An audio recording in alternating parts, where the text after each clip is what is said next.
Okay, Assalamualaikum dan selamat pagi. Jelas ke suara saya? Dia dengar? Jelas total. Okay.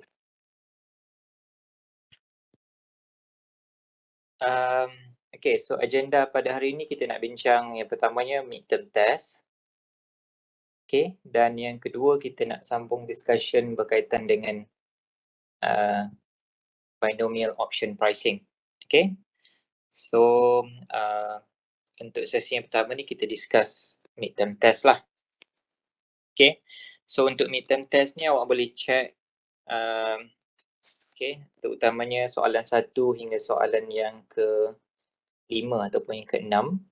Okay, so awak boleh check lah in case kalau ada sistem tu tersilap marking. Okay, so jawapan awak sepatutnya betul tapi sistem bagi jawapan yang salah. Mungkin disebabkan oleh kalau short answer tu mungkin awak guna capital letter ke apa ke, so dia detect salah. So awak boleh maklum dekat saya nanti Okay. So kita ada 54 participants tu, so termasuk saya, tu devices. So okey lah kot, kita boleh mula Okay, berkaitan dengan midterm test. Okay, so awak boleh tengok lah. So saya share dekat sini. Okay, so soalan yang pertama, kita go one by one. Okay, so section A ataupun soalan yang pertama, just a short answer. Okay, so basically soalan yang pertama ni awak boleh solve straightforward lah by sketch the graph kan. Sebab tak dinyatakan dekat situ, awak perlu solve guna simplex method ataupun keadaan lain. Okay, so maksudnya by default dekat situ, just sketch the graph. Okay, soalan yang pertama, determine if the following linear programming problem involve infeasibility, unbounded ataupun alternate optimal solution. Okay, yang ni kita dah banyak bincang kan. So macam mana kita nak kenal pasti the following linear programming problem sama ada dia infeasible, unbounded ataupun alternate optimal solution. So kita ada banyak buat exercises. Okay, so awak boleh check jawapan dia dekat sini. So jawapan dia kebanyakannya betul lah jawab. Okay, so jawapan dia adalah infeasible. Kenapa jawapan dia infeasible kat sini? Ada sesiapa yang boleh komen? Ataupun nak explain ataupun elaborate?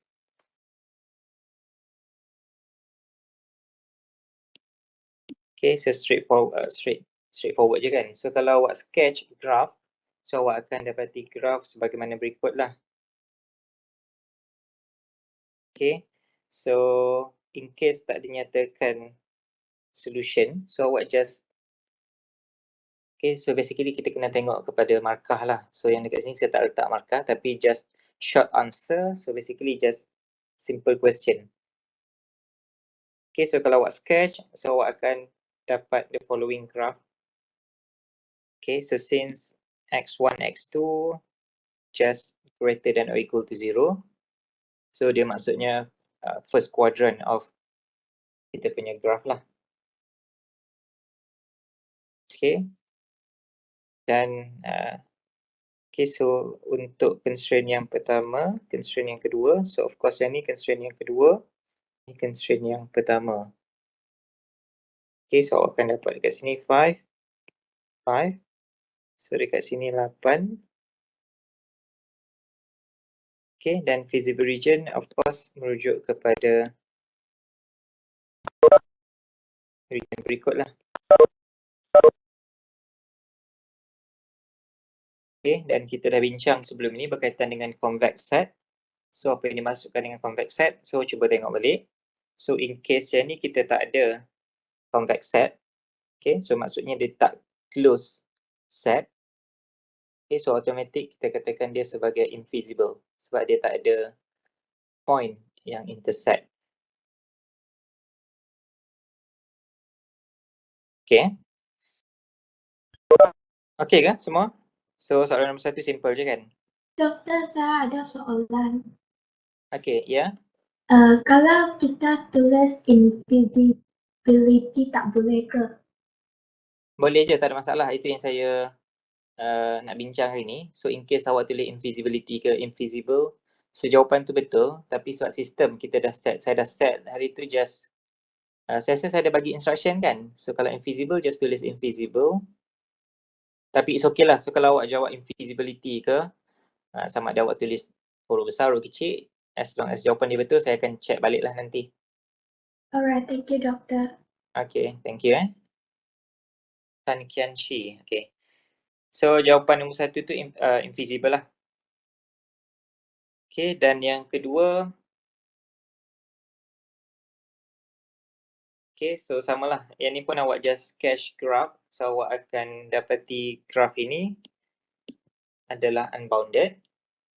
Sebabnya kalau awak sketch graph, so awak akan dapat, saya just sketch dekat sini.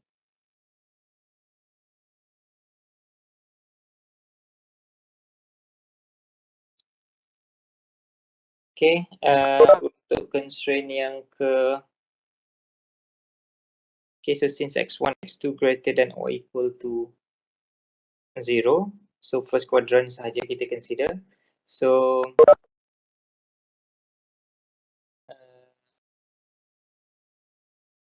okay, so kita boleh ignore constraint yang inilah. Okay, yang pertama, yang kedua, yang ketiga. So kita just ignore constraint yang kedua. Kalau awak plot pun memang dia tak termasuk dalam kita punya feasible region, x1, x2 greater than equal to 2, greater than equal to 0. So basically yang ni just, okay, so 2x2 greater than equal to 4. Maksudnya x2, okay, so greater than or equal to 2. Dan yang ni just 4 and 3. Mewakili constraint yang pertama. Okay. Dan of course intersection adalah merujuk kepada constraint yang ini.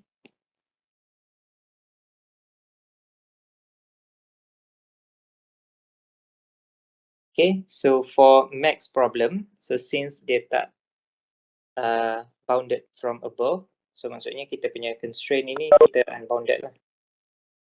Okay, so kalau minimization problem, so since direction ke arah sini, so kita akan dapat solution. Tapi case yang diberikan adalah max problem, so dia not unbounded above.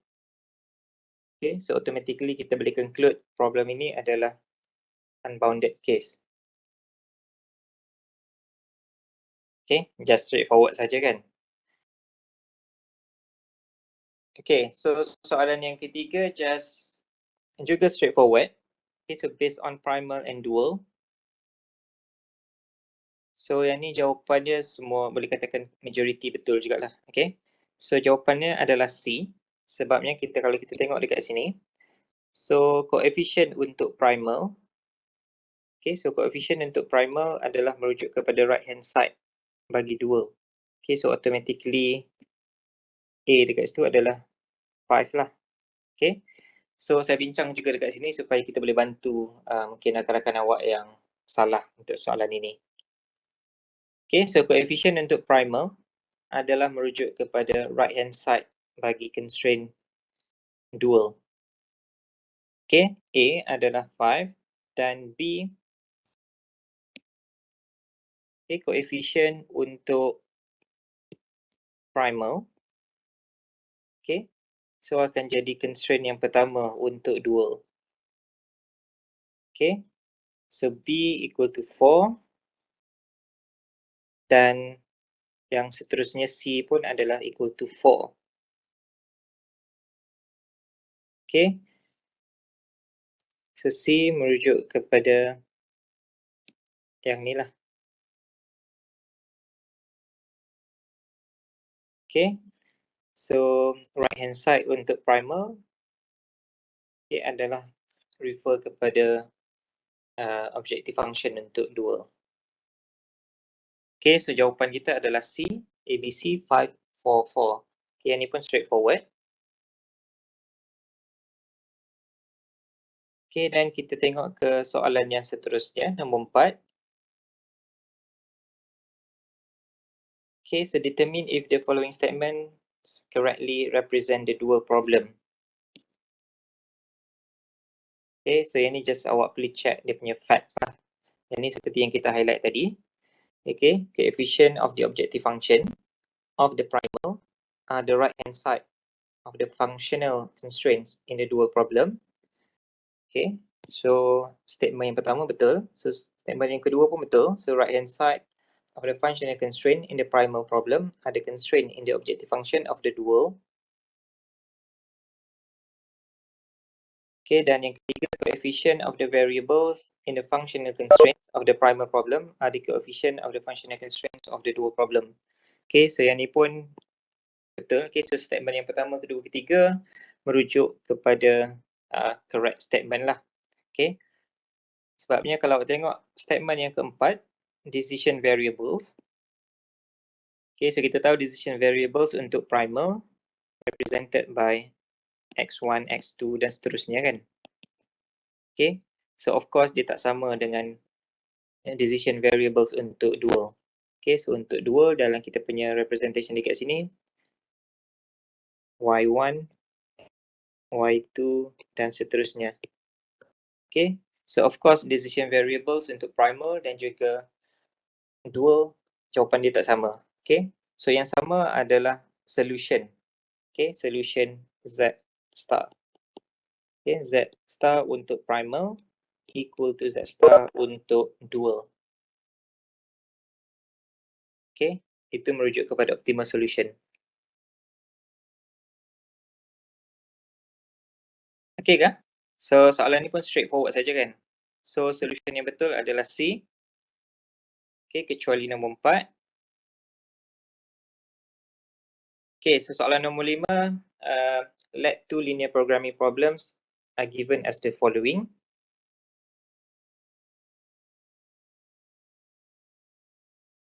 Okay, so yang ni just try and error. So awak boleh check lah. So if the optimal solution for dual is given as the following.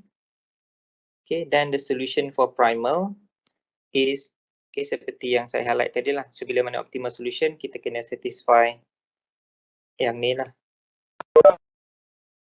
Okay, so optimal solution untuk primal mesti equal dengan optimal solution untuk dual. Okay, so yang ni awak just ganti okay, y1, y2, y3 di dalam persamaan dual ini. Okay, so objective function. So awak akan dapat value dekat situ. Okay, dan awak cuba gantilah dalam pilihan yang ada ini, A, B, C, D. Okay, so objective function untuk primal mesti dapat jawapan yang sama. Okay, so solution dekat sini adalah D. So awak boleh check dekat situ. Dan soalan yang ke-6.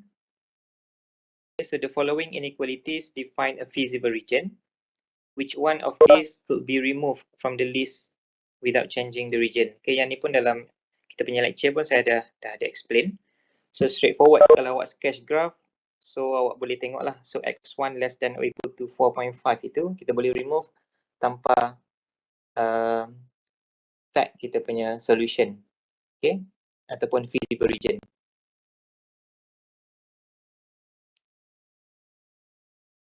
Okay. Okay, so soalan yang yang ke-7 ni saya tak masukkan lah sebab just basic saja. Okay. Soalan yang ke-8, so straightforward juga. So awak just summarize from the given statements. So summarize kepada bentuk linear programming problem. So dan awak boleh check lah. So jawapan A adalah merujuk kepada one of the constraints bagi linear programming problem tersebut. Okay. So soalan nombor 1 sampai nombor 8 ataupun nombor 7 dalam awak punya midterm test, straightforward. Okay, so kita tengok soalan subjektif ataupun yang melibatkan cara kerja. Okay, so soalan yang seterusnya section B ni ramai jugalah yang silap. So saya harap semua dapat bagi tumpuan dan kita cuba discuss step by step. Okay, untuk section ini. Okay, consider the following linear programming problem. Okay, so kita diminta untuk solve this problem using simplex method. Okay, kalau awak sketch graph untuk linear programming problem ini, so awak akan dapati, okay, kalau awak plot graph, so awak akan dapat, okay, jawapan dia invisible lah. Okay, cumanya kita diminta untuk solve ataupun calculate using simplex method ataupun demonstrate by simplex method. So maksudnya awak boleh solve by simplex method lah. Okay, tapi ideanya awak boleh sketch untuk dapatkan general idea apa solution bagi problem yang diberikan ini. So since problem kita adalah simple case, just 2 variables, so kita boleh sketch graph dan awak boleh tengoklah dekat sini kalau sketch graph, basically awak akan dapat the following graph. Okay, so feasible region. Okay, seperti berikut, tapi dia tak convex. Okay, so dia tak convex, so of course jawapan kita adalah, okay, invisible. Okay, so daripada sketch graph ini kita dah dapat idea. Okay, tinggal lagi kita nak solve using simplex method. Okay, in case of invisible, okay, so kita tahu kita boleh solve guna kaedah simplex, just tambah artificial variables kan.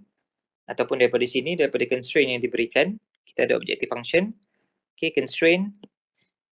So first step, kita perlu transform kepada standard canonical form. Okay, tambah select variables untuk constraint yang pertama dan juga tambah surplus ataupun excess variable untuk constraint yang kedua.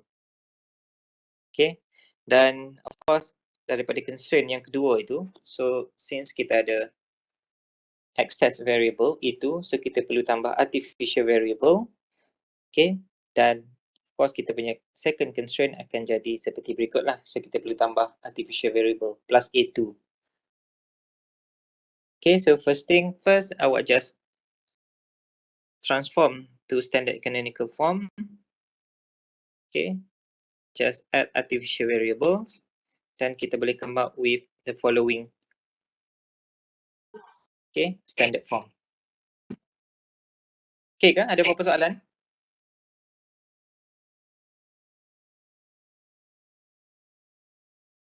Okay, so soalan ni ramai juga yang salah. So cuba check balik dekat mana awak silap. Okay ke? Ada apa-apa soalan? So ni kita dah bincang kan berkaitan dengan Big M method ni.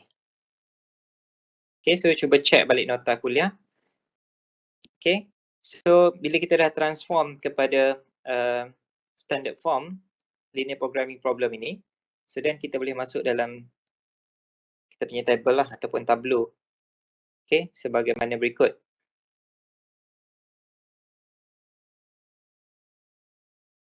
Okay, so in term of representation, so yang ni pun saya dah banyak kali ulang kan, so awak boleh guna any representation yang awak comfortable lah.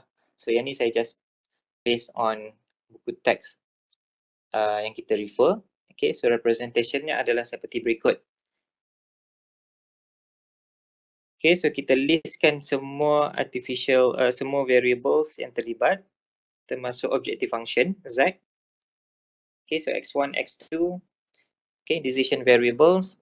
So S1, select variable, E2, access variable dan juga artificial variable A2.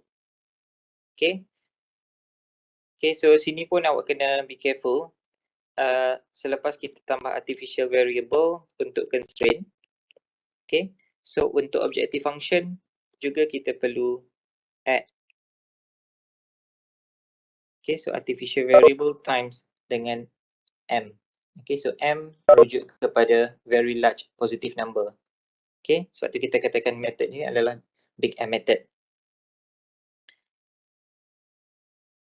Okay, so daripada table yang pertama ni, so awak boleh proceed lah sehingga ke semua coefficient untuk first variable sini akan jadi positif. Okay, cumanya untuk case ataupun step Big M method ini, so awak perlu, first thing first, awak perlu solve Okay, jadikan M ini sebagai 0. Okay, so yang ni just straightforward lah. So awak just minus 3. Okay, so kolom yang kedua ni times dengan kolom yang keempat ini. Sorry, row yang pertama times dengan row yang keempat ini. So kalau awak tolak, so awak akan dapat minus 3. Okay, so tolak 3M. Sorry, minus 3 tolak M. Sebab kita nak hapuskan M dekat sini kan. Boleh ke? So row 1. Okay, row 1. Row 3. Okay, so solution dekat sini adalah row 1 minus M times row 3. Okay, so awak akan dapat dekat sini M tolak dengan M sedarab 1.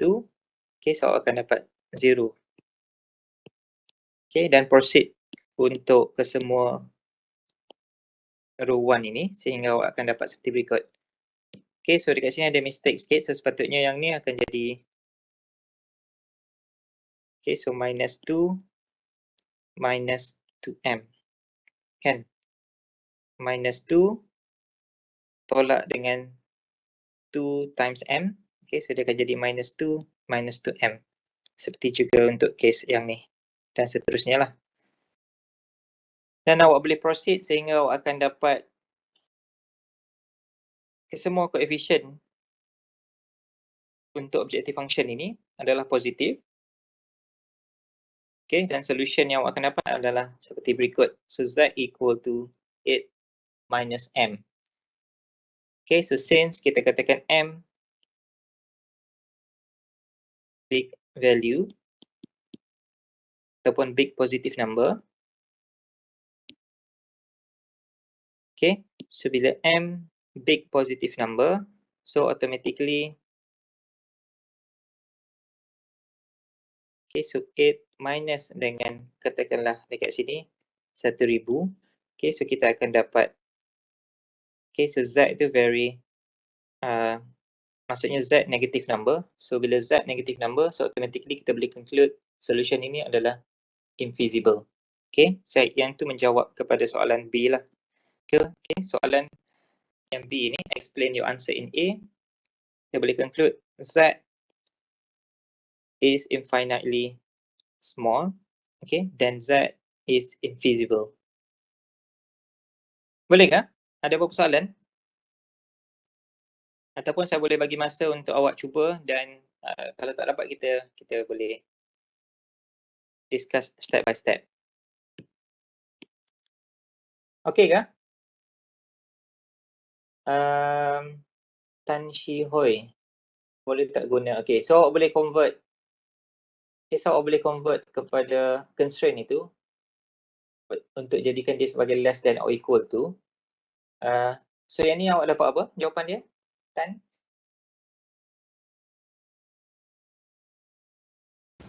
Doktor, saya dapat S2 equal 4, S1 equal 0, S2 equal negative 1, and S1 equal 0. Z dapat apa? Saya tak kira Z. Kalau awak ganti balik X1, X2 dan seterusnya tu dalam objective function, awak dapat apa? Nanti ya. Okay. So isunya kalau awak convert kepada yang greater than or equal tu kepada less than or equal tu, awak perlu times dengan minus 1 kan. So minus 1 dia akan jadi minus X1.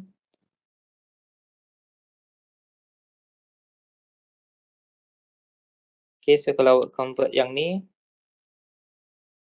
jadi less than or equal to, so dia akan jadi minus X1 minus 2X1, sorry 2X2 less than or equal to minus 9. Okay, so syarat untuk linear programming problem ni kita kena jadikan right hand side ini sebagai positive value. Cumanya kalau yang ni kalau awak cuba, kalau awak dapat jawapan yang sama, so tak ada masalah lah. Yang ni awak dapat berapa, Tan? Yang penting Z tu kena reflect. Okay, graphical representation dekat sini. So invisible.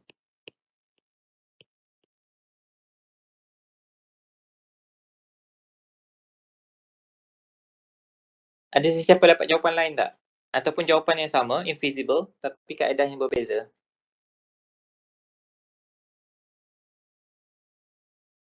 Okay, so approach dalam matematik dia boleh daripada angle yang berbeza. So mungkin ada, bukan mungkin lah. So maksudnya kalau awak tak guna kaedah Big M pun awak akan dapat jawapan yang samalah, invisible.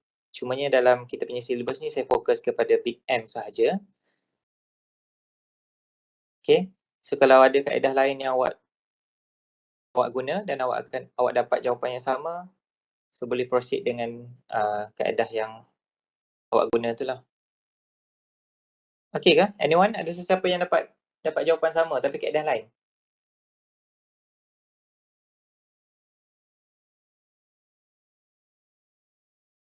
Okay.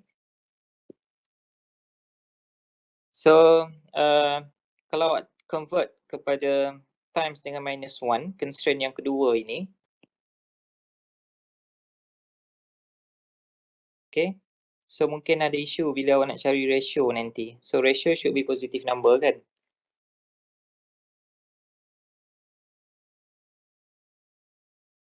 Okay.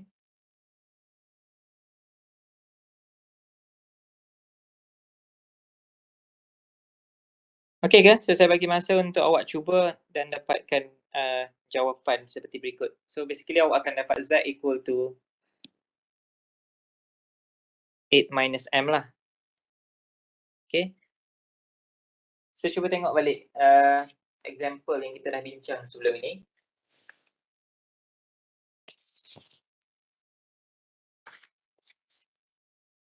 Excuse me, doctor. Okay. Yes. For B, right? Your answer, it says then Z is. Oh, it's okay. Sorry, it's infeasible, but it's just ada space juga. Okay, so sekejap. Dekat sini saya tulis feasible kan? Then Z is yes. So sepatutnya infeasible. So typo okay. je. Alright, thank you, doctor. Okay, welcome. So Nabil dapat jawapan yang sama ke? Ataupun tak dapat jawapan dekat sini? Tak salah, doctor. I put Z equals to 8. I tak letak the M. I forgot to write that. Okay. Yeah. Okay, so cuba check balik. So saya rasa saya ada bagi exercise untuk kaedah BM kan? Kita ada bincang kan sebelum ni kan? Step by step. Doctor, Yes? kalau for question B saya explain based on artificial variables boleh tak? Tapi ada mention tak dia adalah invisible solution, the objective ada. function? Ya. Tapi jawapan yang A tu tak? Sama juga. Okay. So you dapat apa? Z? Z equal minus M. Okay, so you dapat sama lah kan? So you guna kaedah BM juga? Ya. Okay. Thank you, Yang lain doctor. macam mana? Okay, thank you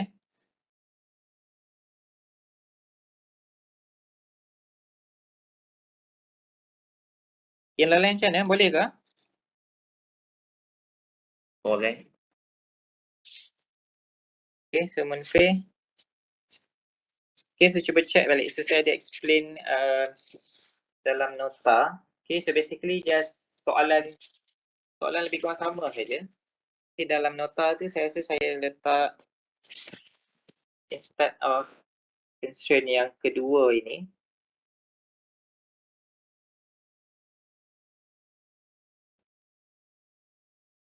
Okay, so dalam nota saya dah elaborate. Okay, so saya just tukar dekat sini je. Instead of 4.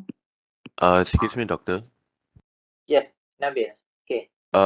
Just now I said that my Z is wrong, right, doctor? Okay. Where I forget to write the M and I just write 8.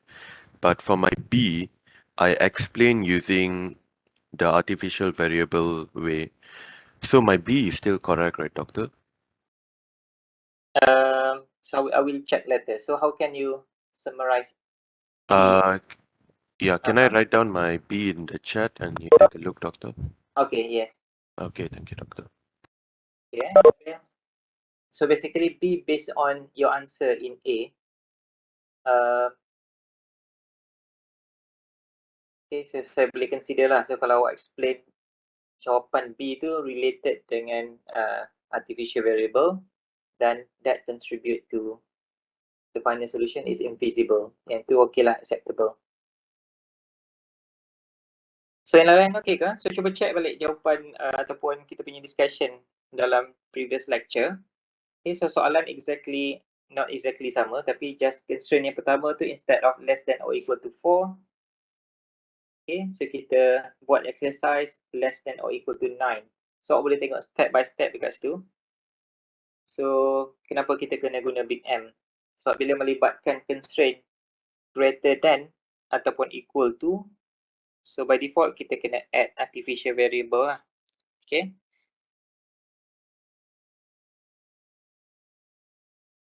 Okay, so Nabil answer dekat sini. So since A artificial variable is equal to 9 positive, thus this problem is invisible. Artificial variable positive. Okay, so yang tu acceptable lah. Okay, so kalau artificial variable equal to 0, okay, dan kita akan dapat the solution if is optimal. Tapi kalau artificial variable greater than 0, automatically kita boleh conclude case ini adalah invisible. Okay, so yang tu boleh tengok dalam step 5 saya ada state two condition dekat situ. Okay, so for A equal to 0, then we have optimal solution. For A greater than 0, then we have invisible solution. Okay kan? So any other comments?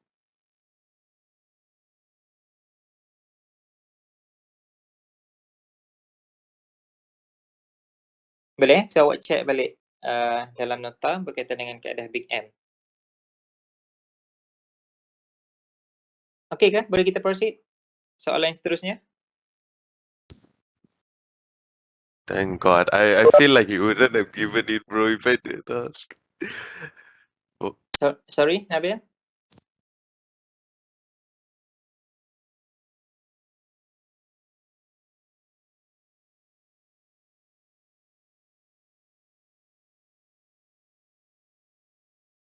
Okay ke? Semua setuju dengan jawapan ni? Saya cuba check balik. So, tujuan kita discuss adalah untuk kita confirm jawapan yang ni adalah jawapan yang the correct answer lah. Okay, so cuba check balik. In case kalau awak ada dapat jawapan yang selain daripada jawapan ni, kita boleh bincang balik.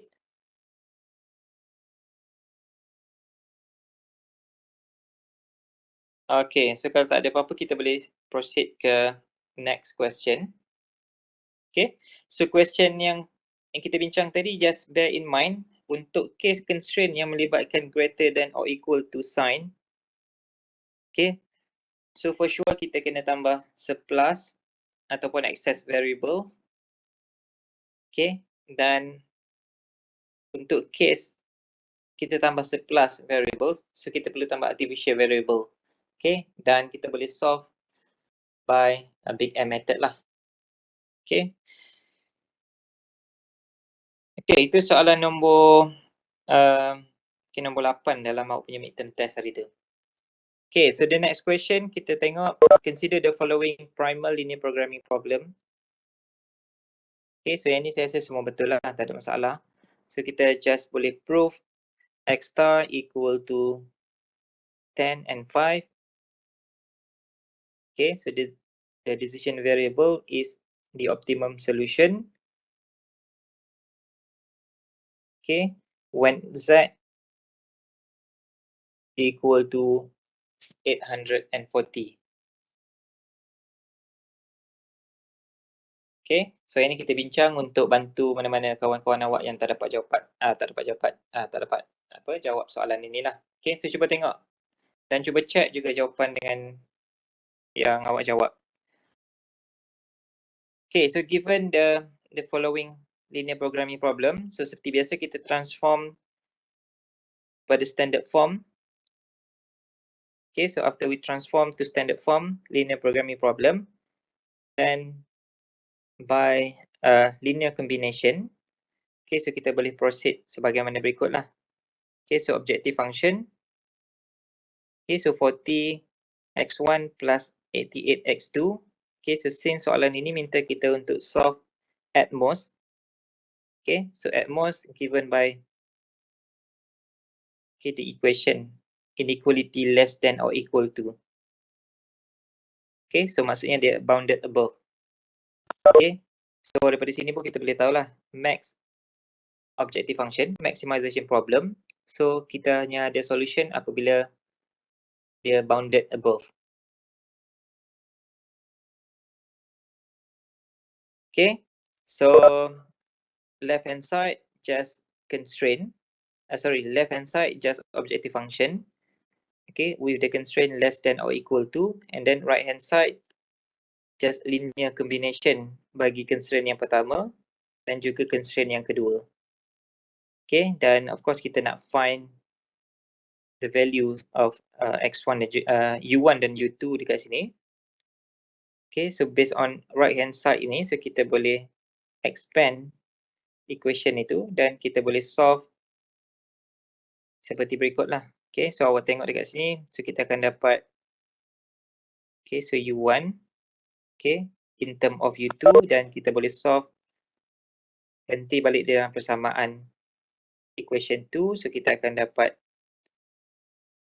okay, so u2 just equal to 4. Okay, dan ganti balik dalam persamaan equation 1, so kita akan dapat, okay, u1 just equal to 10. Okay, so just follow step by step sebagaimana berikut dan kita just ganti balik dalam persamaan. Okay, so u1 equal to 10 and u2 equal to 4. Then straightforward kita boleh prove bahawa z at most 840.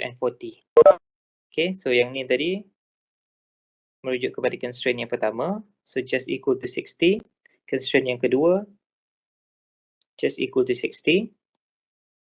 Okay, so awak solve, awak akan dapat tunjukkan bahawa z less than or equal to 840 ataupun at most 840. Boleh kah? Okay kan? Okay, kalau tak ada apa-apa masalah, so kita proceed kepada soalan yang seterusnya. Okay, consider the following dual linear programming problem. Okay, assume that the optimal solution to the primal are given as x1 equal to 0, x2 and x3 greater than equal to 0. Then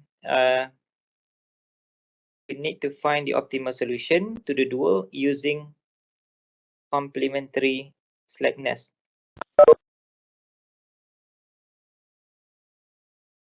Okay, so yang ni pun kita dah bincang dalam lecture, so awak just so ikut step by step sebagaimana kita dah bincang lah. Okay, so of course dia punya,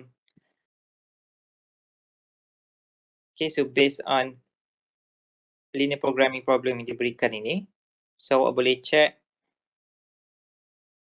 okay, so x1 dan juga s1 equal to 0. Okay, then of course, okay, so syarat-syarat ini perlu dipenuhi. So x1, s1, x2, s2 dan juga x3 dan juga s3 mesti equal to 0. So either one mesti equal to 0 in order to get right hand side equal to 0 kan. So since x1 equal to 0, then kita boleh dapati, okay, so seperti berikut, okay, merujuk kepada equation 1.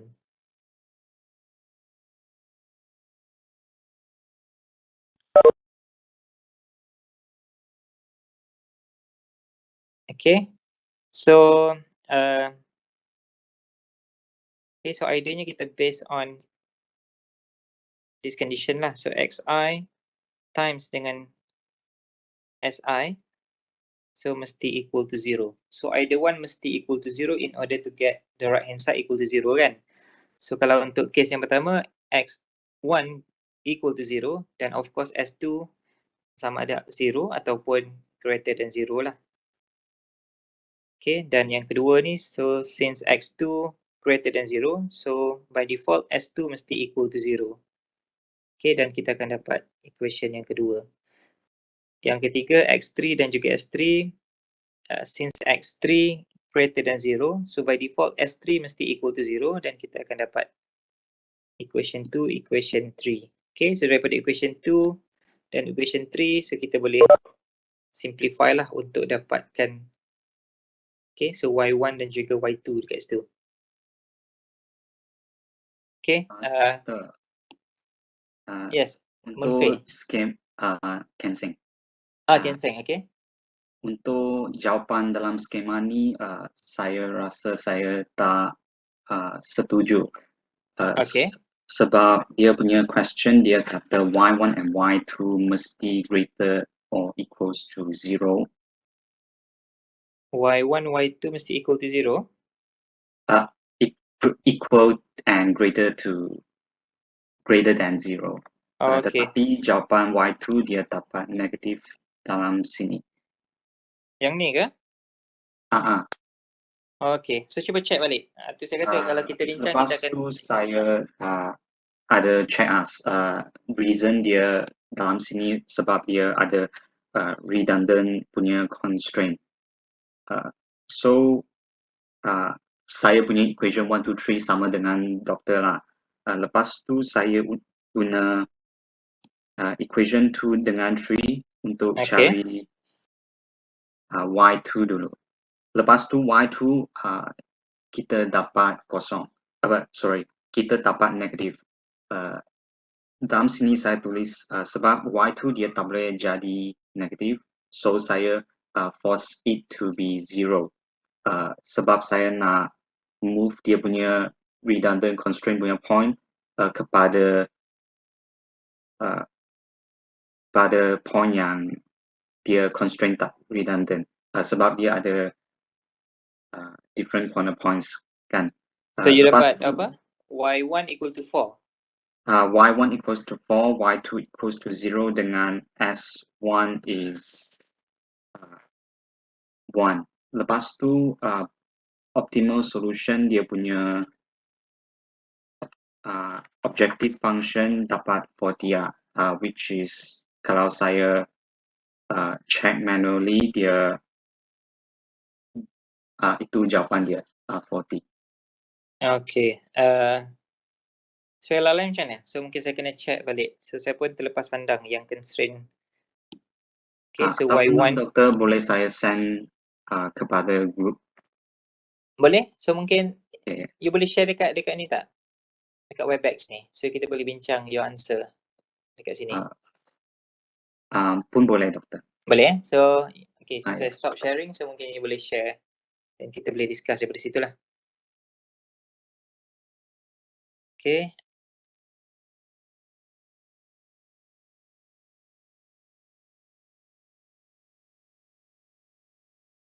Okay, so kita cuba check soalan yang terakhir ini. Okay, so saya pun terlepas pandang. So sepatutnya, okay, so sebab Y1 dan juga Y2 is given as greater than or equal to. So kita dapat solution dekat sini Y2 less than 0. Okay. Ataupun ada sesiapa yang volunteer, mungkin awak boleh check, boleh plot graph ini. Okay, so since problem kita just 2 variables. Okay, saya cuba kita tengok solution dia. Dalam sini semua sama dengan doktor lah. Okay. Lepas tu ini untuk check saja, saya check sendiri ya. Sebab kalau dapat negatif punya point dia sebab constraint dia Greater than or equal to. Yes. So dia mungkin kat sini dia punya point. So sebab tu kita dapat negatif, dia it does not satisfy y1 and y2 greater or equals to 0. So saya force y2 equals to 0 untuk move the point to here. I mean, Okay. sebab constraint 3 dia redundant, so saya force to here. Lepas tu saya substitute balik Okay. y1 equals to 4. Lepas tu dapat S1 slack variable pun positif. Jika saya guna y2 negatif lah, saya substitute balik untuk cari y1 dengan S1 dia dapat negatif. So tak sesuai dengan dia tak satisfy dengan condition kita. So S1 greater than or equal to 0. 4. S1 is 4 kan? dia punya condition pun greater or equals to 0.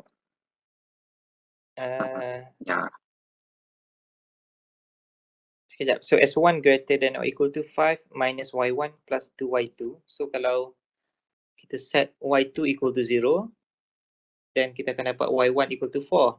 So S1 greater than or equal to 1. Betul ke? Tak ada greater than sebab dalam doktor punya skema jawapan equation 1 dia sorry. Okay, sebab Y1 dia plus ada 2Y2 less than less sign. than equal to 5. So lepas tu dia tambah satu constraint jadi equal sign. Okay. Tambah satu slack. So Y1 plus 2Y2 plus S1 equal to 5. Okay, so Y1 equal to 4, Y2 equal to 0. Jadi S1 just equal to S1 equal to 1 lah kan? Yeah. Okay. This one is 1. Okay. Yes. S1 equal to 1. Okay. So saya terlepas pandang dia punya constraint S1 dan juga S2. Ataupun ada sesiapa yang dapat jawapan lain? Of course jawapan sama lah kan? Cumanya so saya perlu check balik adakah dia punya constraint Y1 dan juga Y2 tu dia set equal to greater than or equal to 0. Okay, so Munfir dapat jawapan yang sama. Okay, so soalan macam mana? So tak apalah, so soalan yang terakhir ini, so mungkin kita saya accept dua-dua lah. So maksudnya kalau you set Y1 equal to 4, okay, dan kita akan dapat jawapan seperti yang Ken Seng explain tadi. So yang tu saya accept, dan juga kalau you just proceed seperti jawapan yang saya bagi ni, maksudnya kita akan dapat Y2 negative value. Okay, so yang tu saya accept juga sebab saya terlepas pandang Y1 dan juga Y2 ini mesti greater than equal to 0. Boleh? Boleh, Doktor. Thank you. Okay, thank you Ken Seng. So sebab tu saya kata kita kena discuss supaya kita boleh double check lah jawapan. Sebab kadang-kadang saya pun terlepas pandang. Okay, so constraint. Okay, ada apa-apa soalan berkaitan dengan midterm test? Okay, so saya belum tengok,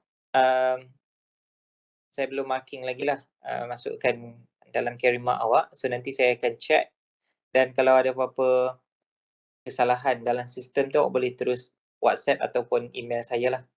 Okay, so contoh tadi kan short answer mungkin awak buat capital letter, ataupun instead of tulis invisible, awak tulis invisibility ke. So sistem bagi jawapan yang salah, so awak boleh highlight dekat saya. Okay, so supaya saya boleh check lah.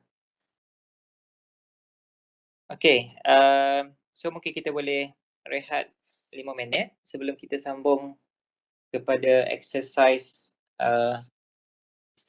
binomial option pricing. Okay, so exercise 4.1 sampai 4.4 kan saya highlight semalam. Okay, so kita take a break 5 minutes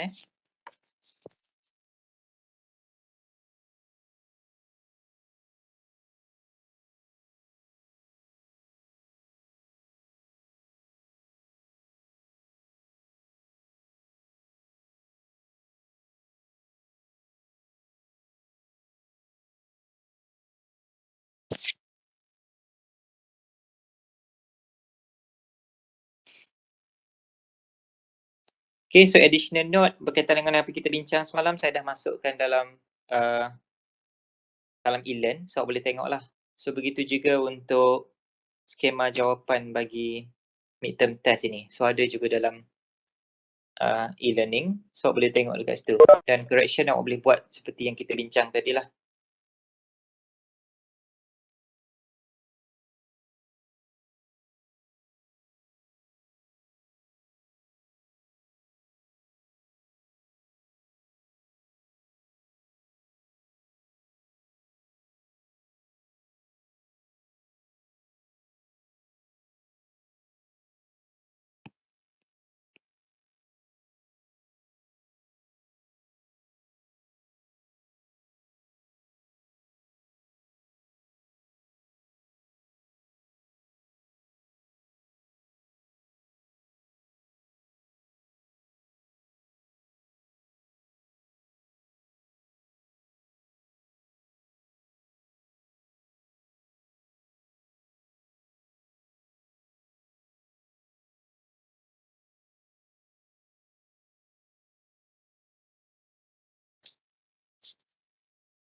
Okay, so boleh kita sambung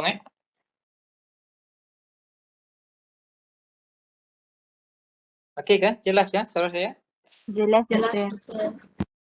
Okay, so cuba tengok. Okay, so kita dah bincang berkaitan dengan arrays neutral probabilities.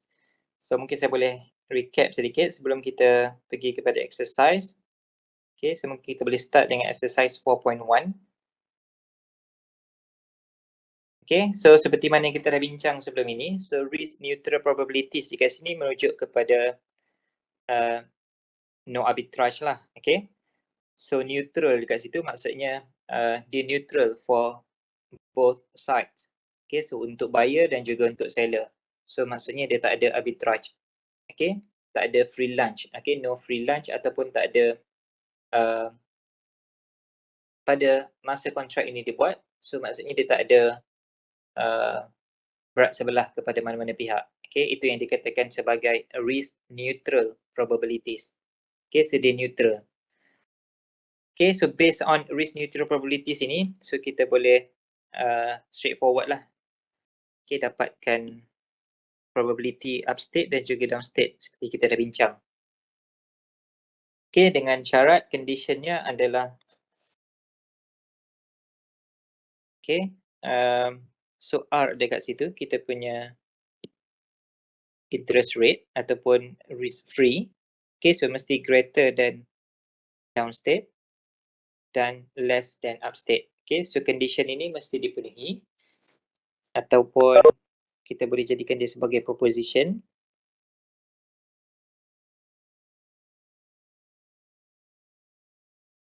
Okay, so proposition. So the model, okay, binomial model ini is free of arbitrage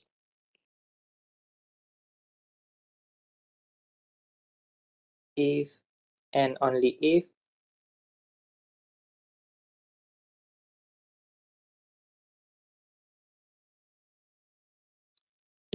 okay, if and only if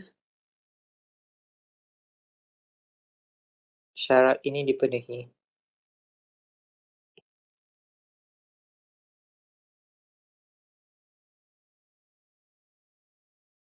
Okay, dan cuba kita tengok kepada exercise 4.1 berkaitan dengan proposition ini. Okay, so let S not be the current price of a security and assume that there are two possible prices.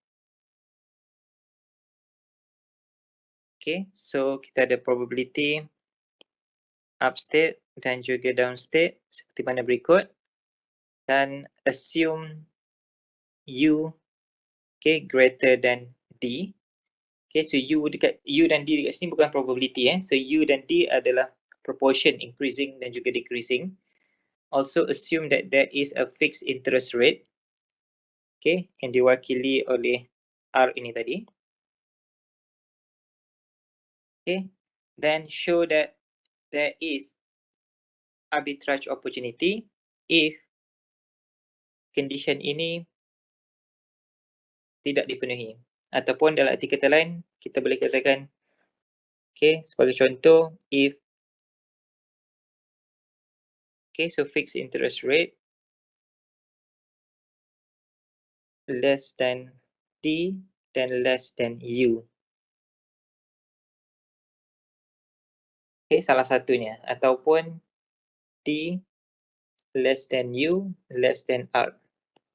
Okay, so maksudnya yang in case syarat ini tidak dipenuhi, proposition ini tidak dipenuhi, so kita katakan dua case ini adalah merujuk kepada arbitrage opportunity. Ada sesiapa yang volunteer yang boleh explain kenapa? Ataupun provide example. Okay, so ni saya dah tunjuk example tapi boleh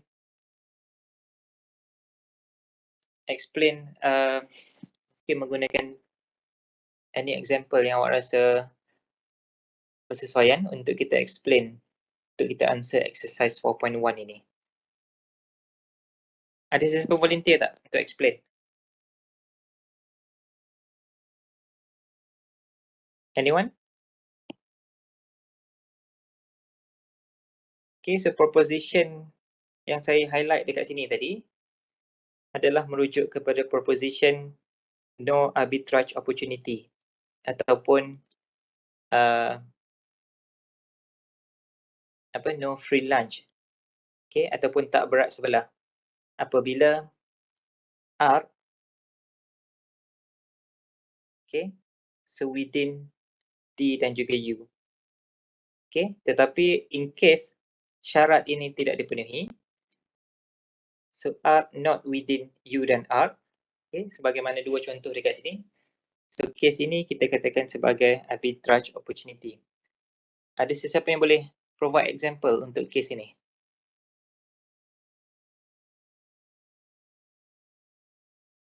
Dah buat ke exercise ini?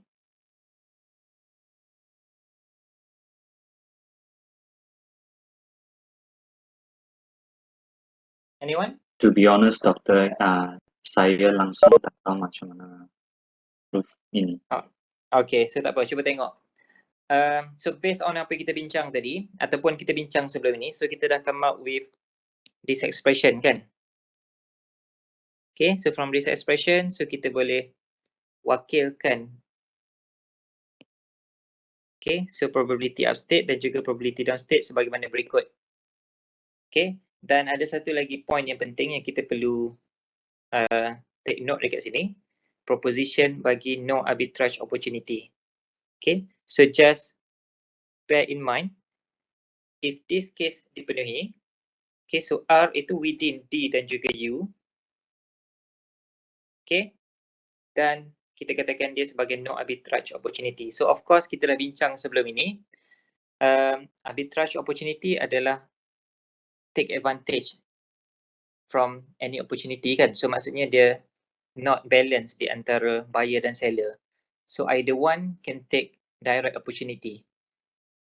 Okay, so in case of pricing, so kita dah tengok kita nak find sekarang ni adalah fair price. Fair price untuk buyer dan juga seller. So seller dia sell dengan reasonable price dan buyer dia buy dengan reasonable price juga untuk option contract itu.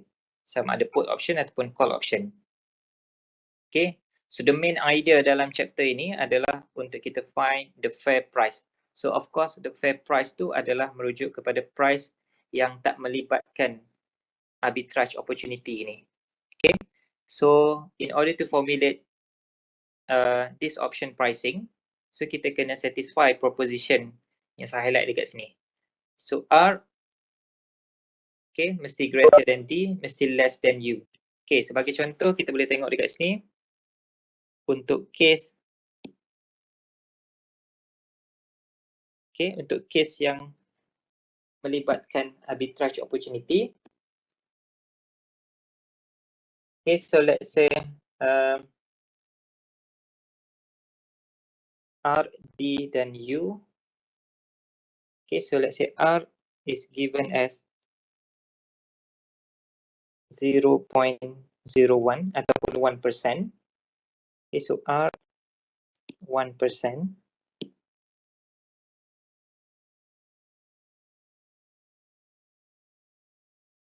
Okay, so downstate 0.3 dan juga upstate equal to 0.6, katakanlah macam tu. Okay, so ni bukan probability so ni just proportion bagi downstate dan juga upstate. Dan juga R is given as 1% ataupun 0.01.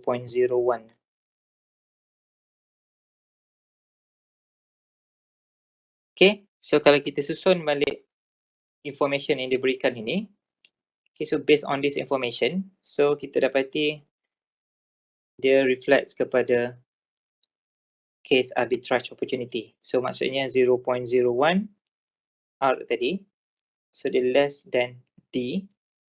Okay, so D 0.3 dan juga U 0.6.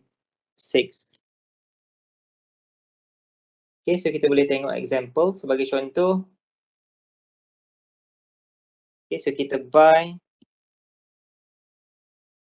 stock. Okay, pada harga $100.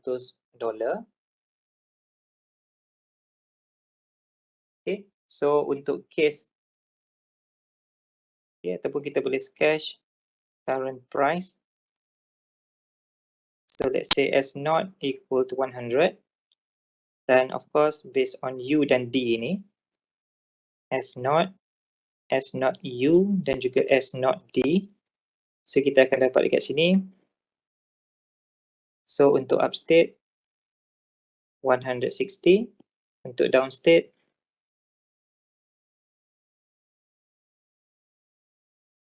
okay, so untuk downstate kita dapat mana tadi, okay.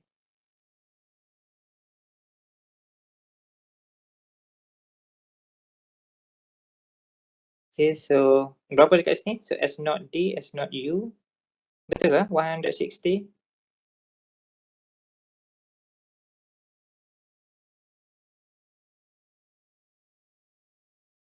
Okay, sekejap saya check. So let's say dekat sini 103.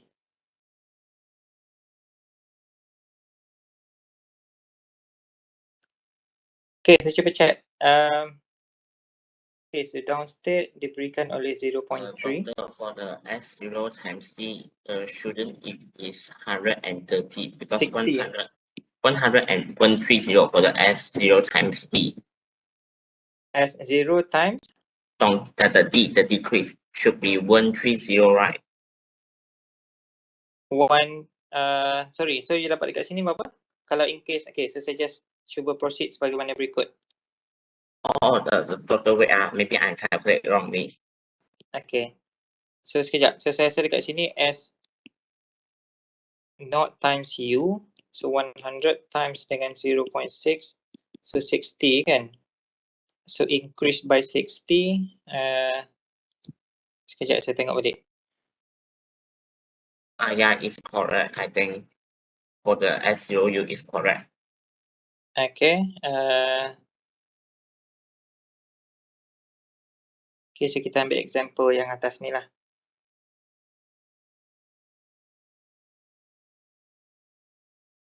Okay, so double and half.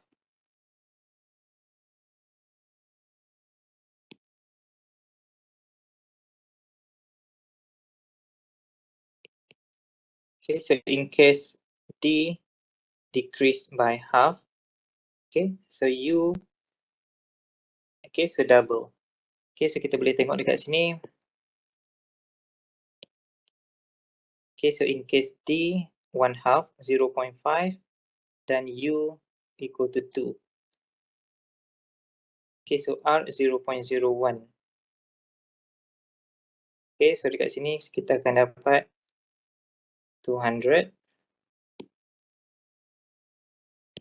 Okay, so dekat sini 50.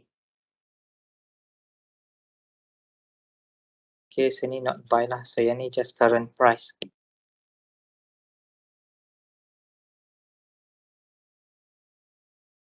Okay, so based on this information,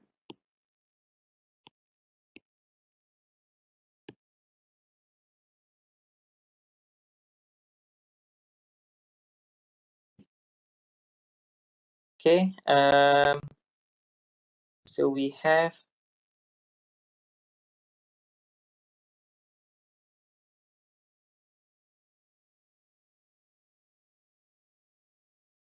sekejap saya tengok balik example ini. So 103.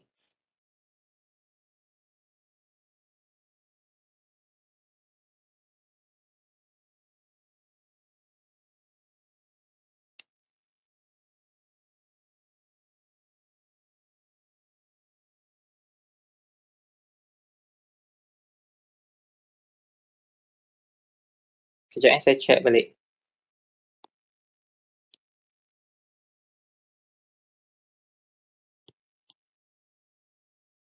Okay, so ideanya adalah in case of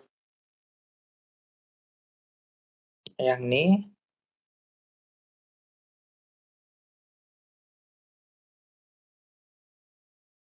Okay.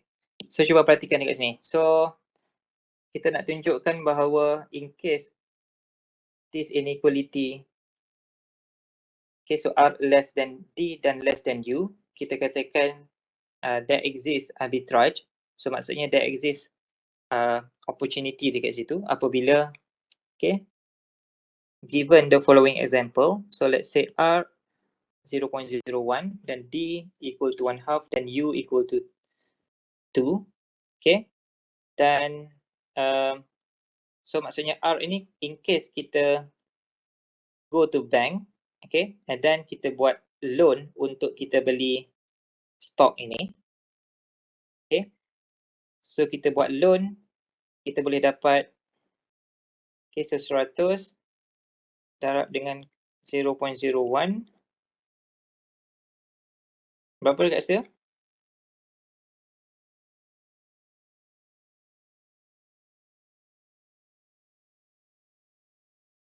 One. Okay. So 1 kan? So 1, kejap.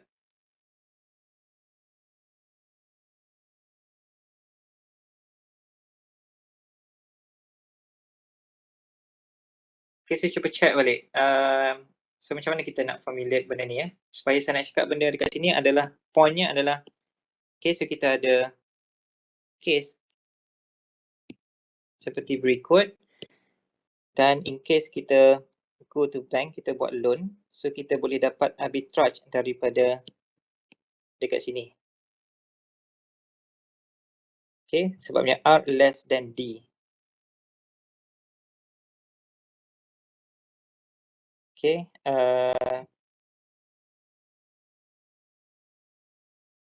okay, sekejap bagi saya 5 minit, saya check balik dalam nota.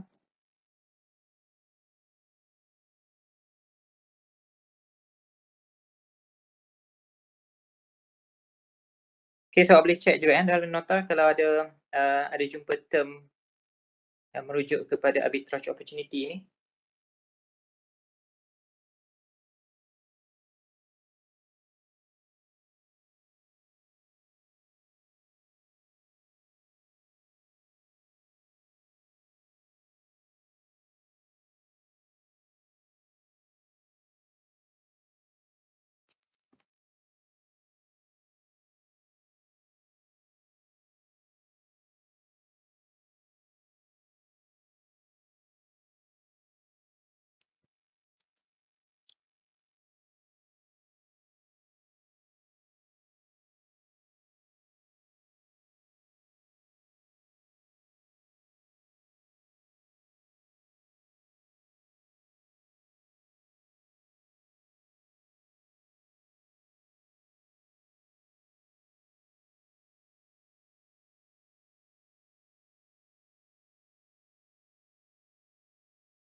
Okay, so kita cuba tengok lagi sekali. Okay, so let's say for example,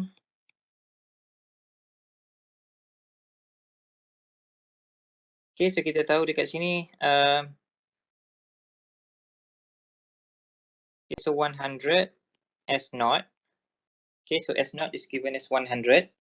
So for 100 times dengan R, okay, yang mana R refer kepada 100, 1 plus R, Okay, so for this one rujuk kepada merujuk kepada fixed rate of interest ni. Okay, so R equal to, capital R equal to 1 plus, okay, so 1 plus R. Okay, untuk R 1%, so dekat sini kita akan dapat, okay, so 100 plus dengan RM1 tadi. Okay, so 100, 101.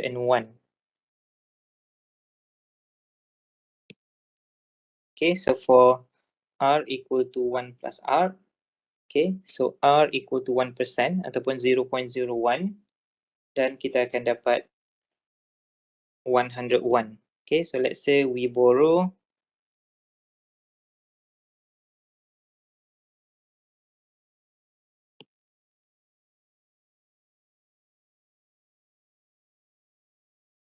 $100 at 1%.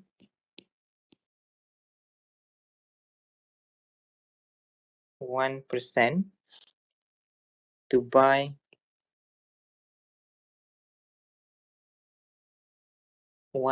ringgit, $100 of stock.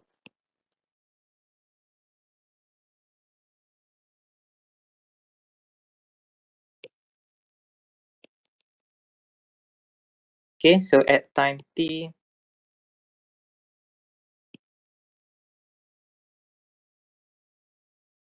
okay, we have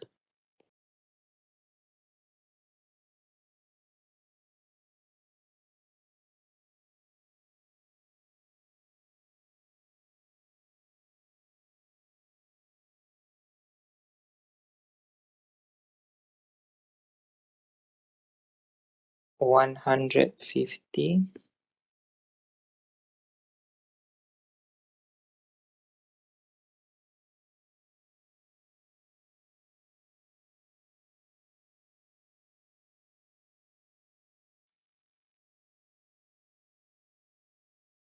Okay, so cuba tengok sama-sama .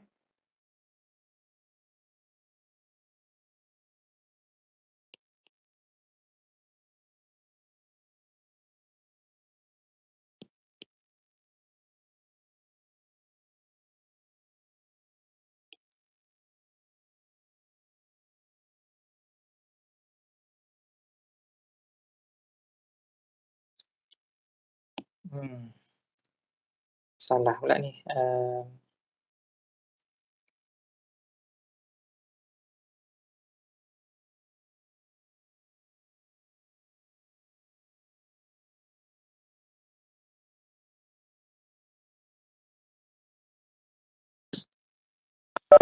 Okay, so cuba consider the following problem. Okay, so ideanya saya just nak tunjukkan bahawa, okay, so we borrow,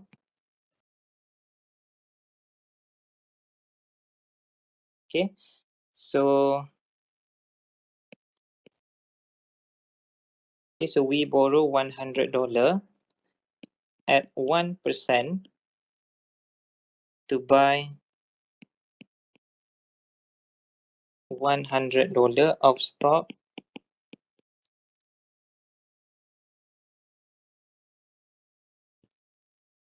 Okay, so let's say kita ada R, T dan juga U diberikan oleh persamaan berikut. Okay, so just ignore apa yang binomial diagram tadi. So just consider case ini. Okay, in case kita ada 0.01, 0.03 dan 0.05.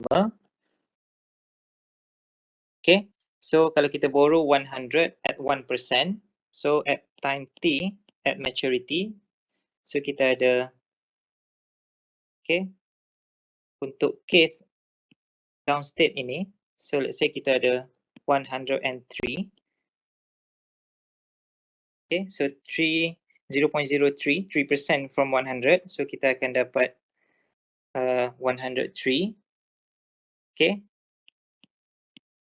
Dan untuk case R ini, so 101, so 105. So of course, at maturity. So 103 tolak dengan 101. So kita akan dapat easily profit $2 dekat sini. Okay, so cuba perhatikan. Okay, so ideanya in case of ada arbitrage opportunity, so kita boleh tengok in any case sama ada dia increase ataupun decrease. Okay, so kita just consider downstate dan juga upstate tadi. Tetapi kalau case R ini less than downstate, okay, so if R less than downstate, so kita diberikan oleh persamaan berikut. Okay, so just assume R 0.01, so less than downstate 0.03. So kita just boleh dapat profit. Okay, so $2 dekat sini. So maksudnya 103 ni refer kepada 100 tadi. So 1 plus 0.03. Okay, so 100, 1.03. So kita akan dapat 103 tadilah. Okay, so just assume R, D dan U ni refer kepada kita punya interest. Okay, so just consider this problem. So nanti saya akan cari example yang lain. Okay, so ideanya adalah in case of R less than downstate. Okay, so kita dapati untuk any case sama ada upstate ataupun downstate, so kita boleh borrow dengan rate 1% ini. Okay, so kita boleh take opportunity. Maksudnya in every investment, okay, sama ada upstate ataupun downstate, kita tetap akan dapat profit dekat situ. So sepatutnya kalau neutral, risk neutral probability, okay, so in every investment, so mesti ada upstate dan juga downstate. So kalau downstate, dia akan ada risk lah. Okay, so untuk case yang ni kita katakan dia sebagai arbitrage sebab dia ada opportunity dekat situ. Okay, cuba kita tengok in case of no arbitrage. Okay, in case of no arbitrage, so kita ada persamaan. Okay, so R ini mesti within D dan juga U.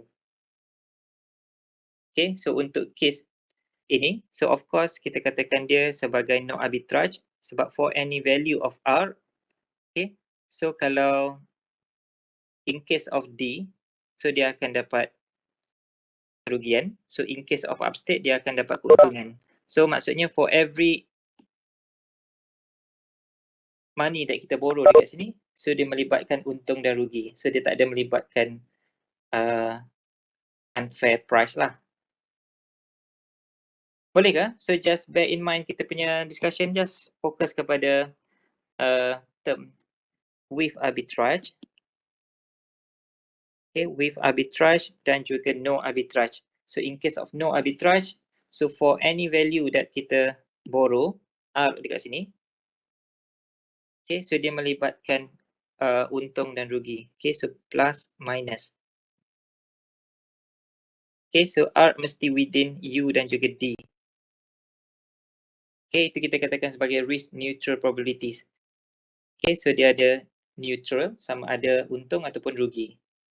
Okay, so dia ada dua kemungkinan. Tapi untuk case example yang saya share dekat sini, example yang pertama ni, so for R less than D, less than U, okay, so maksudnya for any possible condition, sama ada D, the worst case D, so dia tetap akan dapat profit dekat sini. Okay, so for any value of R less than D, so kita akan dapat profit. So maksudnya ni, yang ni kita katakan sebagai arbitrage lah. Boleh ke? So just nanti saya akan cari example yang lain. So just nak share dekat sini, arbitrage adalah apabila for any condition D dan juga U, okay, so dia tetap akan dapat profit. Okay, so itu kita katakan sebagai free lunch lah. Okay, so borrow money at R rate, okay, so 1%. Okay, so at the worst case, kita akan dapat 103. So still kita akan dapat profit walaupun dalam keadaan worst. So maksudnya yang tu tak fair price lah kan. So sepatutnya dia mesti within D dan juga U. Okay ke? Ataupun saya ke Ivy dulu yang ni? Mungkin sebab saya tak jumpa example tadi yang saya conteng tadi. Okay ke? Ada apa soalan? So far, okay. Okay, so kita just bear in mind okay, yang ni tadilah. So mungkin saya boleh recap sikit supaya tak confused. Okay, so saya akan cari example nanti. Cuma apa yang saya highlight tadi, no arbitrage apabila okay, condition ini dipenuhi. So maksudnya rate of interest mesti within upstate dan juga downstate. Okay, so for any money that kita borrow, okay, so R ni kita just refer kepada money, okay. So for any money that we borrow, and then we deal with this contract. So of course this contract kita ada upstate dan juga downstate. Oh sorry yang ni. Upstate dan juga downstate. Okay. So if we speculate upstate, okay, then of course U minus R should be greater than 0. Then kita akan dapat profit dekat sini. Okay. So for R greater than D, okay, so of course kita akan dapat profit lah. Okay, tapi sebaliknya in case D less than U less than R, okay, so untuk case upstate dan juga downstate, okay, so for any these two conditions, since R less than D and U, so kita akan dapat profit untuk both case ini.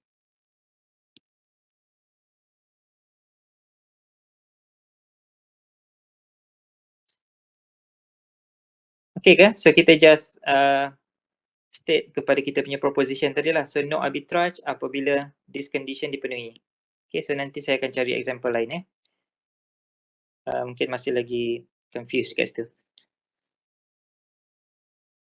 Okay, so kita mungkin boleh proceed kepada exercise 4.2. Ada siapa yang dah buat ke? 4.3 dan 4.4. So yang ni straightforward daripada general formula yang kita derive. Yang tadi terlalu dia more to abstract. So kita kena by proving baru kita boleh tengok inequality itu tak dipenuhi dan kita katakan no arbitrage proposition tak dipenuhi.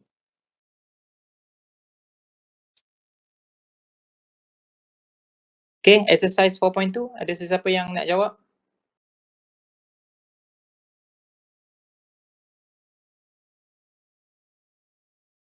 Dah buat ke exercise 4.2 ni?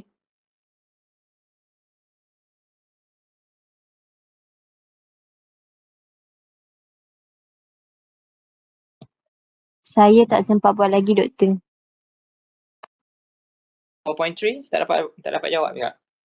Tak buat lagi. Okay, so tak apa, kita cuba tengok sama-sama dekat sini. So at least ada something lah kan kita dapat daripada discussion hari ni. Okay, so cuba tengok example ataupun exercise 4.2.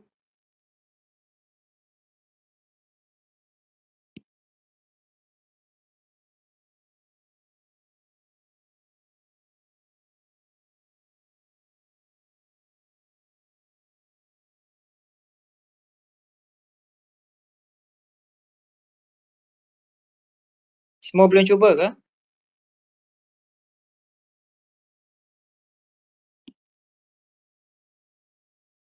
Okay, so cuba kita tengok. So compute the price of binary ataupun digital.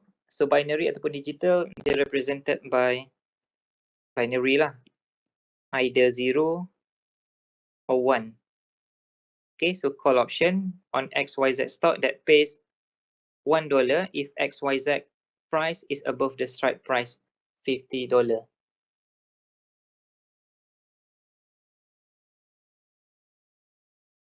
Okay, so strike price K equal to 50.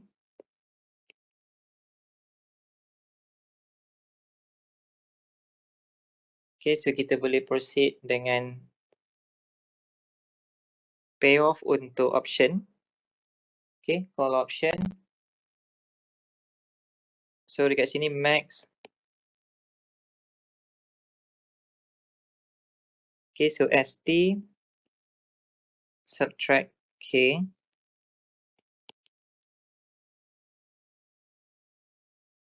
Okay, so ideanya adalah C not either 1 or 0. So in case ST greater than K,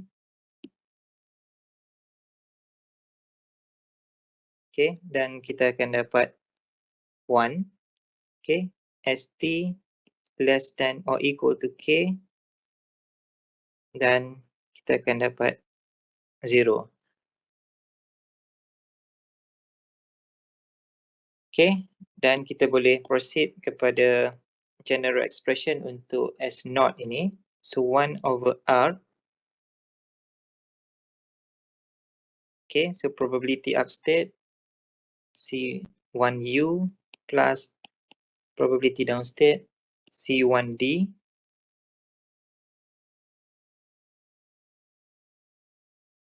Okay, so given that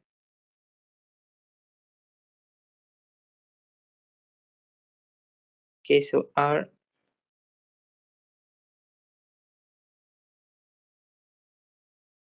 equal to 1. Okay, so probability kita just boleh proceed kepada, sebab either 1 or 0, so kita just probability 0.5. Okay, so probability upstate times dengan C1U. Okay, so payoff in case of upstate 1. So plus probability downstate 0.5. Okay, so P U plus PD equal to 1. So since kita just ada either 0 or 1, okay, so then kita boleh conclude 0.5 lah. Okay, so times dengan 0, dan kita akan dapat solution 0.5. Okay, so call option price adalah 0.5. Okay, ataupun binary call option pays 1 unit when the price of the underlying asset is greater than or equal to exercise price and 0 otherwise. Ataupun nak boleh tulis bagaimana berikut. Okay, so binary call option payoff. Okay, so C naught either 1 or 0 if ST greater than K, so ST less than or equal to K.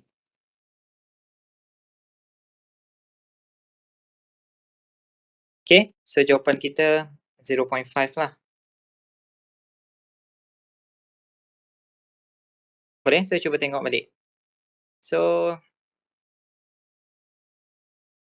yang tu straightforward. Cuma yang ketiga, exercise 4.3 ni,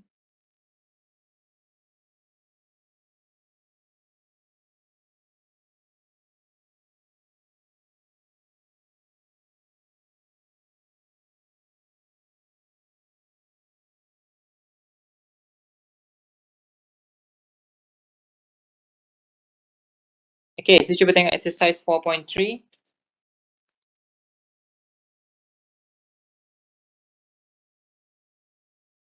Okay, so ni kita boleh buat sama-sama lah kot. So saya boleh bagi masa untuk awak try. Okay, so first thing first, kita just list all the related information. So assume that XYZ stock is currently priced at 40.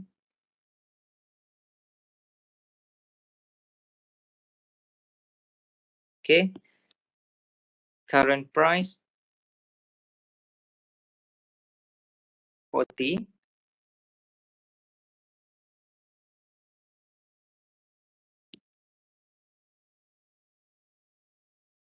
Okay, siapa lagi information yang ada dekat sini? At the end of the next period, okay, so at time T, capital T, XYZ price is expected to be one of the following two state. Okay, so we know that, okay, so yang ni tadi, okay, merujuk kepada know arbitrage but do not know D or U. Okay, so sekarang ni D dan U tak diberikan. The interest rate is 0. Okay, so R equal to 0. So then R equal to 1 minus R just equal to 0 lah. Just equal to 1. Okay, so yang ni tadi. So D and U. Okay, so kita tak tahu. Okay, so the interest rate is 0. So R equal to 0.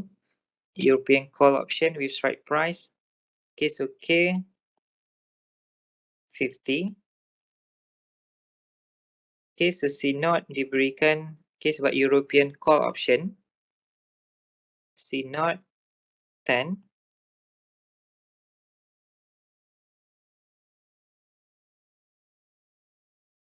Okay, if European call option with strike price 50 is priced at 10, while European call option with strike price 40 is 13. If we assume that these prices do not contain any arbitrage opportunity, what is the fair price of European put option with a strike price of 40? Okay, so macam mana kita nak buat ni?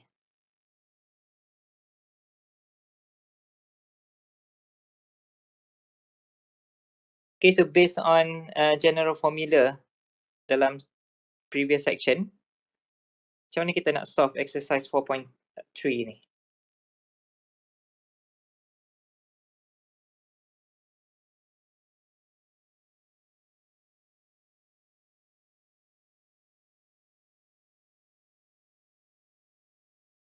Okay, kita ada dua condition. So strike price 50 dan juga strike price okay 40. C0. Okay, so katakanlah K1.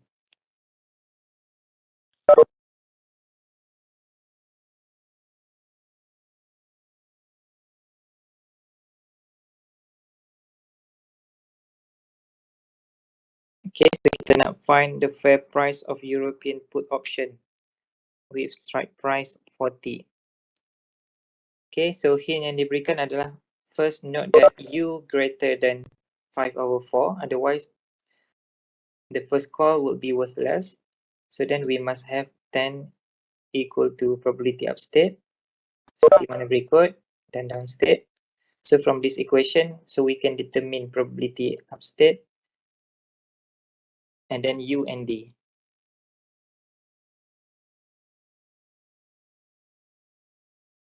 Okay, so masa yang ada ni boleh tak kita cuba fokus exercise 4.3? Okay, so cuba buat. Sementara saya cuba solve juga.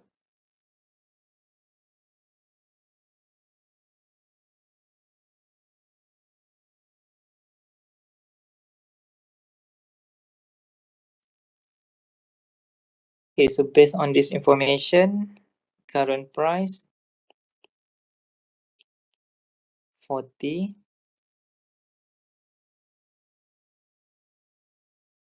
Okay, so S0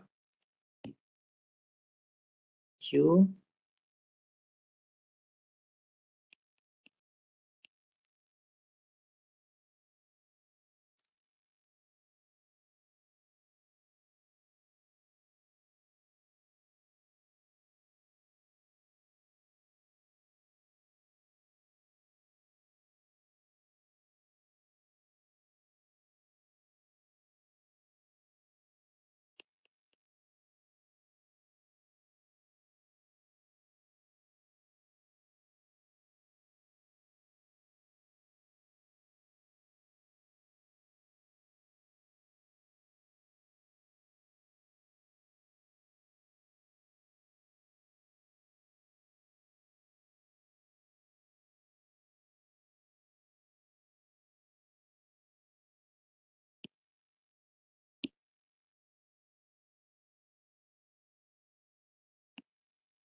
Okay, macam mana kita nak solve?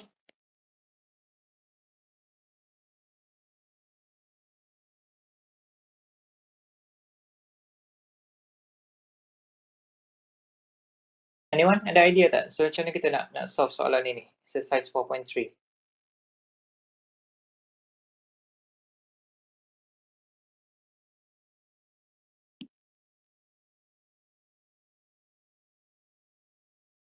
Okay, so mungkin saya boleh tunjuk dulu exercise 4.3 dan exercise 4.4 boleh buatlah sebab dia relate dengan, okay, so just the same example. Okay, so cuba perhatikan. So based on information yang kita ada ni, okay, so kita boleh proceed dengan payoff bagi call option. Okay, sebab kita dah tahu maklumat untuk call option. Okay, so call option yang pertama 10. Okay, so kita boleh proceed based on the general formula. Okay, so probability upstate times dengan S naught U minus 50.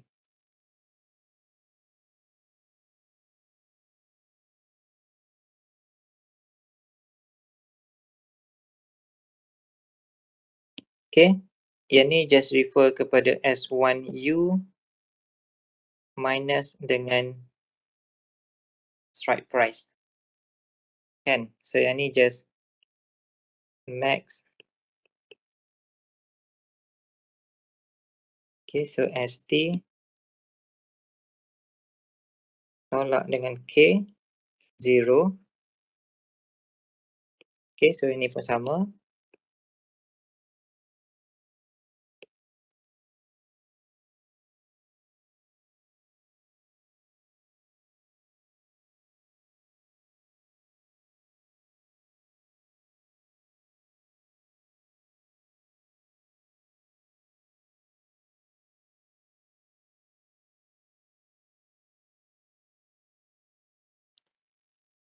Okay, dan yang kedua C naught 13 probability upstate S naught U minus 40. Okay, so daripada sini kita boleh dapat 10 equal to probability upstate 40 U.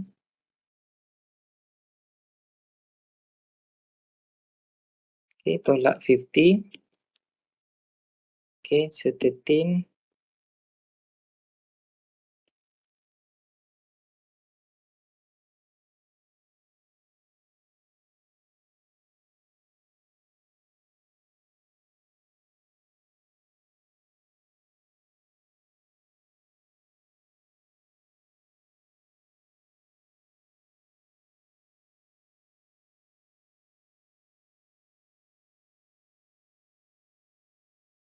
okay.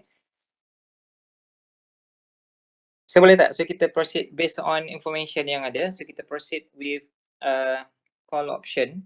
So kita diberi 2 call options. Call option yang pertama with strike price 50. Okay, so call option 10. Okay, so yang ni. Okay, dan yang kedua call option dan juga strike price yang kedua. So based on this information, kita formulate dan kita boleh solve simultaneous equation untuk kita dapatkan, okay, so probability bagi upstate.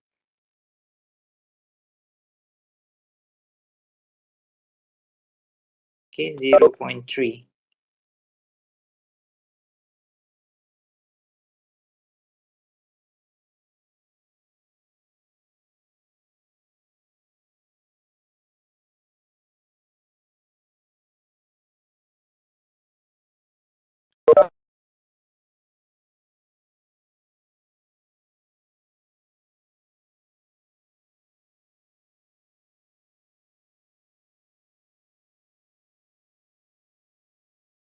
Boleh ke? Ada sesiapa yang try?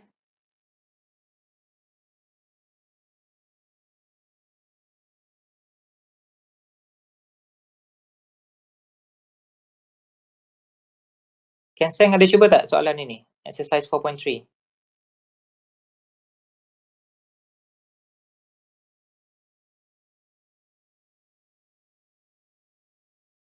Okay, so boleh cuba tengoklah exercise 4.3 ni. So based on hint yang diberikan, Okay, so kita boleh solve based on this formula.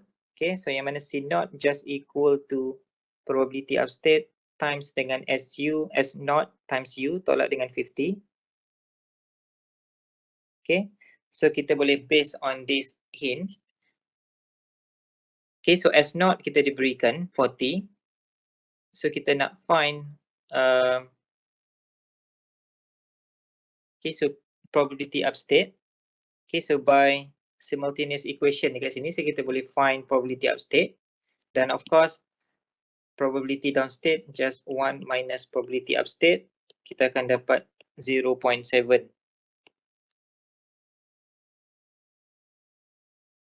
Okay, dan awak boleh proceed kepada the next step. So based on any of these two equations, so awak boleh cari U. Okay, yang ni step 1. Okay, so step 2. Okay, so kita just based on equation 1. Okay, so 0.3. So 40 U minus 50. Okay, dan awak boleh solve untuk dapatkan upstate. Okay, so step yang ketiga. Based on this formula.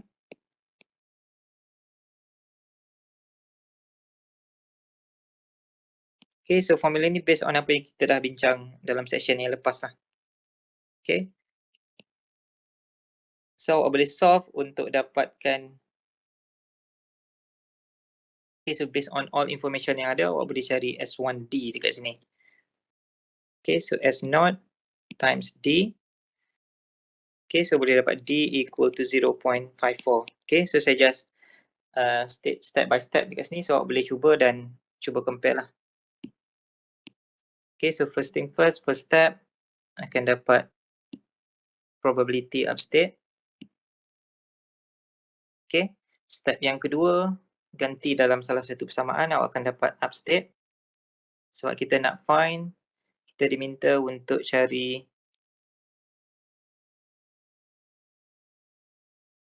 kita diminta untuk cari probability upstate, proportion upstate dan juga downstate.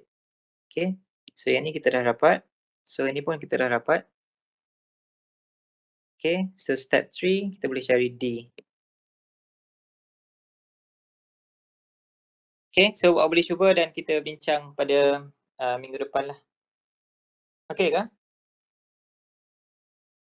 So example untuk 4.1 saya akan cuba cari contoh yang boleh kita relate dan kita akan bincang nanti. Okay. Okay ke semua? So kalau tak ada apa-apa kita stop sini. So kita bincang balik minggu depan lah. Okay, Doktor. Okay, so cuba jawab exercise 4.3 dan juga 4.4. So kalau awak buat, saya rasa awak boleh nampaklah step by step. Okay, sebaik-baiknya macam itulah. So kita bincang based on apa yang awak dah buat. Okay, so thank you semua. Thank you, Doktor. Okay, thank you.